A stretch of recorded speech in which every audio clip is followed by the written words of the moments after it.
Babam Hüseyin müəllim, xoş gəlmisiniz bizim kəndimizə, bizim bayramımıza. Neçə gündür izləyirik, bizim kəndə yaxınlaşırdım videolarda. Dedim ki, mütləq iştirak eləyəsiniz.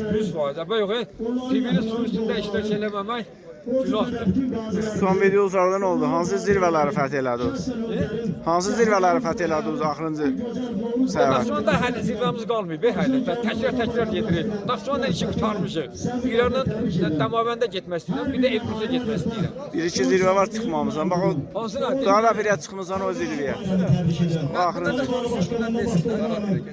getməmisən. O da o zirvədir axırıncı. Şeydir, yaxşı başa düşdüm.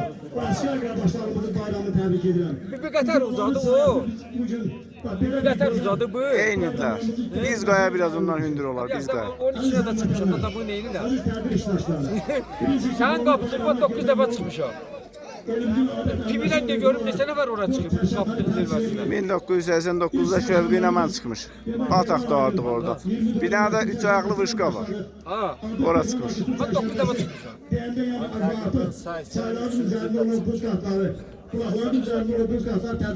Hüseyin müəllim 3 dəfə ad günü getmişsən orada. 5 dəfə ardıcı. Ad günündə özü də qışda deyəsən, ora necə getmişsən? Yox, mən də iyunda, 6-cı aydı. Yanvarın 20-si getmişsən. Ha, 19-20-si yanvar şəhərlərində gecə qaldım orada. Nəsə, Sağ ol Hüseyin müəllim. Atlar lazımdırsa atı gəlsinlər mi? İstəyirsən? Yox.